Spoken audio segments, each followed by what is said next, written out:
Halo, assalamualaikum warahmatullahi wabarakatuh. Apa kabar teman-teman? Semoga semuanya sehat selalu, dimanapun kita berada, tetap beraktivitas dengan lancar dan baik. Ya teman-teman, perkenalkan nama saya Agung Prastio Budi, biasa dipanggil dengan Agung. Nah, saya di sini ingin membawakan tentang sedikit pembahasan mengenai pentingnya gizi seimbang. Nah, sebenarnya kenapa saya membawakan pentingnya gizi seimbang? Karena di cuaca yang saat ini yang tidak menentu, di mana kadang panas, kadang hujan, itu membuat imun kita sangat terganggu tentunya di kesehatan. Nah, mari kita bahas di slide berikutnya. Ya, pasti kita semuanya sudah mengetahui lah ya, apa sih sebenarnya yang dimaksud dengan gizi seimbang. Nah, saya ingin mempertegas ya. Gizi seimbang itu adalah susunan makanan sehari-hari yang mengandung zat-zat gizi dalam jenis dan jumlah yang disesuaikan dengan kebutuhan tubuh seseorang. Dengan memperhatikan prinsip variasi jenis makanan, aktivitas fisik, menjaga kebersihan, dan memperhatikan berat badan ideal. Lalu, apa saja sih manfaat gizi seimbang bagi tubuh?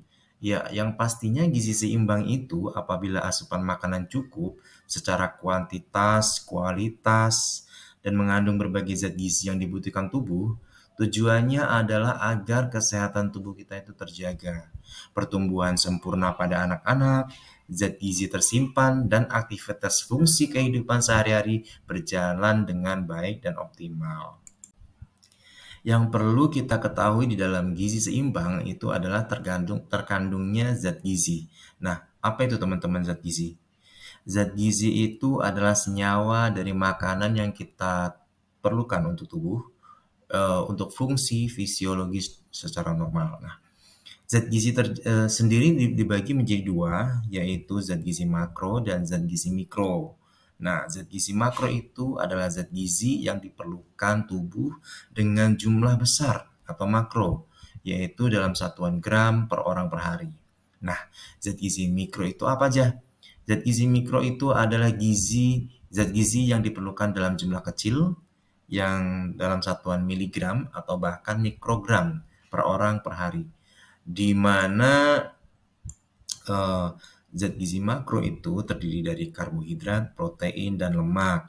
Kemudian zat gizi mikro itu berupa zat besi, vitamin-vitamin, kemudian magnesium dan seng, kemudian mineral. Nah, untuk karbohidrat sendiri dari zat gizi makro itu kita bisa dapatkan dari bahan-bahan makanan pokok kita sehari-hari berupa nasi, ubi, kentang, dan lain-lain. Kemudian protein hewani, bisa protein nabati, kemudian lemak hewani dan nabati. Untuk protein bisa diperoleh dari hewani misalkan ayam, sapi ataupun telur. Kemudian lemaknya bisa dari santan ataupun lemak buah dari avocado ataupun yang lain. Nah, untuk yang zat gizi mikro ini kita bisa mendapat dari buah-buahan, sayur-sayuran, kemudian suplemen bisa ditambahkan dengan suplemen yang sesuai dengan ketentuan profesional kesehatan. Lalu, apa saja yang akan terjadi bila kita tidak makan dengan gizi seimbang? Pastinya itu akan mempengaruhi kesehatan kita ya teman-teman. Nah, pola makan yang tidak bergizi seimbang itu beresiko menyebabkan kekurangan gizi seperti anemia, berat badan berkurang, dapat pula terjadi gizi berlebih atau obesitas. Kenapa bisa demikian? Karena adalah penumpukan zat-zat gizi yang sudah over di dalam tubuh kita yang mungkin tidak kita manfaatkan untuk berolahraga atau beraktivitas. Kemudian dapat beresiko terjadinya penyakit degeneratif seperti hipertensi, penyakit jantung koroner, dan diabetes meletus atau diabetes. Biasa dipanggil diabetes gitu ya. Nah, resiko-resiko dari gizi buruk ataupun resiko-resiko yang timbul akibat tidak terpenuhinya gizi seimbang, itu kita bisa antisipasi dengan 10 pedoman gizi seimbang, yaitu adalah yang pertama, biasakan sarapan pagi karena sarapan pagi itu sangatlah penting. untuk menunjang aktivitas kita ke depan. Kemudian biasakan minum air putih yang cukup dan bersih tentunya ya. Dan banyak makan makanan yang buah dan sayur. Kemudian biasakan membaca label pada kemasan pangan. Karena apa? Takutnya yang kita akan makan itu satu kadaluarsa, kemudian kandungan kalorinya, kemudian manfaat dan dari nilai gizinya. Kemudian yaitu adalah syukuri dan nikmati aneka ragam makanan. Yang keenam adalah cuci tangan pakai sabun dengan air yang mengalir kurang lebih 40 sampai 60 detik.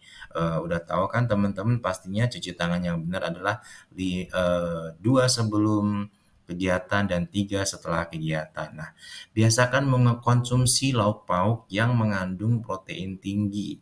Nah, itu bisa kita peroleh dari yang murah-murah aja sih, nggak usah yang mahal-mahal ya kan teman-teman. Kita bisa dapatkan dari ikan, telur, daging, dan lain-lain. Nah, kemudian lakukan aktivitas fisik yang cukup dan pertahankan berat badan ideal kita. Oke, dengan banyak-banyak olahraga, minimal 30 menit, bukan 30 detik ya. Minimal 30 menit per hari. Untuk minimal jalan kaki aja lah ya untuk singkat-singkatnya. Dan batasi konsumsi panganan manis, asin dan berlemak. Bisa dibilang junk food itu juga kita harus kurangin karena itu sangat tidak baik untuk kesehatan kita. Dan biasakan yang terakhir adalah biasakan mengkonsumsi aneka ragam makanan pokok.